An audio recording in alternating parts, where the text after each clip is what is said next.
Hello friends, welcome to Learner's Planet. Friends, in this session I am solving queries sent by a student, and he has specially asked me to solve the problems by digital root method. Friends, I would like to suggest you, see, I have discussed various methods in my various sessions. I have discussed digital root method, I have discussed approximation, unit digit methods, right? But in none of my sessions I have ever told you that you be stick with any of these methods, right? You should be having exposure or great exposure to all the methods, right? Sometimes unit digit method may fail, sometimes approximation method may fail, sometimes digital root method may fail. So you should be having exposure to all the problems, right? Now what happens if we are suppose you are strict with the digital root method. Now what happens, suppose I take this case. Now here, suppose after all the calculation you get the digital root as 6, maybe 6, right? Now what is happening, suppose we choose option A, 8 plus 4, 12 and 3, 15, that means 6, right? You got the digital root of this as 6 and you got the digital root of this as 6. Now in bank exams, I have gone through various papers, previous year papers. What happens there? In most of the cases, none of these option is there, right? So if you are getting 6 over here, still none of these option is there, that means it may happen that this is not the correct answer, being the digital root is same, right? Apart from that, in most of the cases the answer is approximated, right? So in case of approximation, digital root method cannot work, will not work. Be very careful about it. Digital root method doesn't work in case of approximated options, right? Just keep in your mind once for all, right?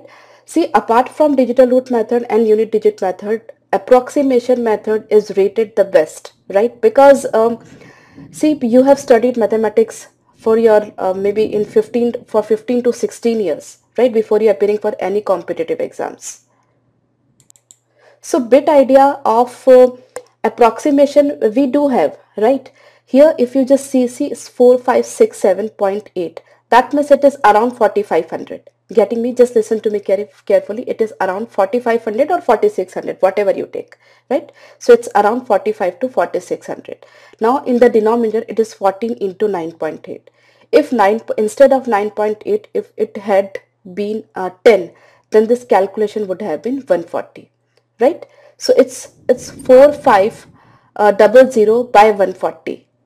So the calculation will be coming around 30 to 40, in between 30 to 40, because this is 140.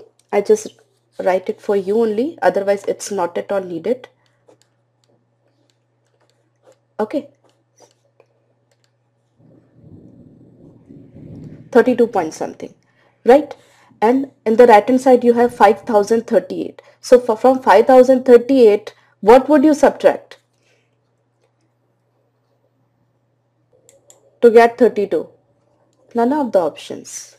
Getting my point? Because if you subtract around 5000, then only you will be getting 32 something around. So all the options are very far from the required option.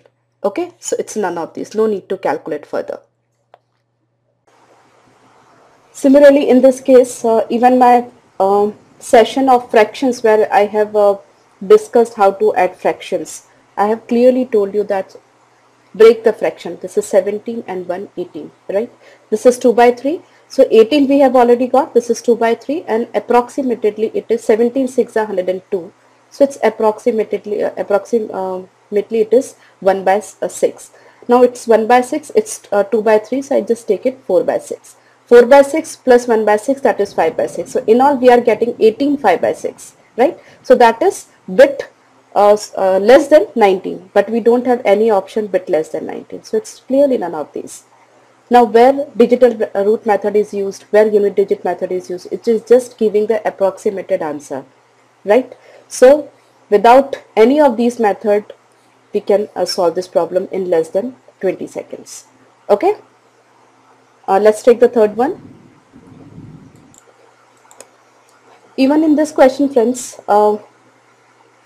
but approximation can be done, right? See, 27% of 450, you remove this off, put multiplication sign instead of this percentage sign, I'll put a decimal over here. Similarly, Instead of this percentage sign, I'll put a decimal over here, right?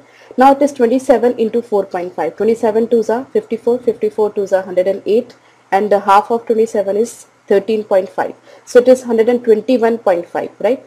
That means 121.5 minus 76.5. That means 120 minus 75, that's 45, right? So precisely it is 45.3.75. Now obviously 45 divided by 3.75, your answer will be 3, 12, yeah, 12, right? So without using any method, you can do the sums in less than 30 seconds, right? So I would recommend you to go for enough exposure of all the problems, various problems and all the methods, right?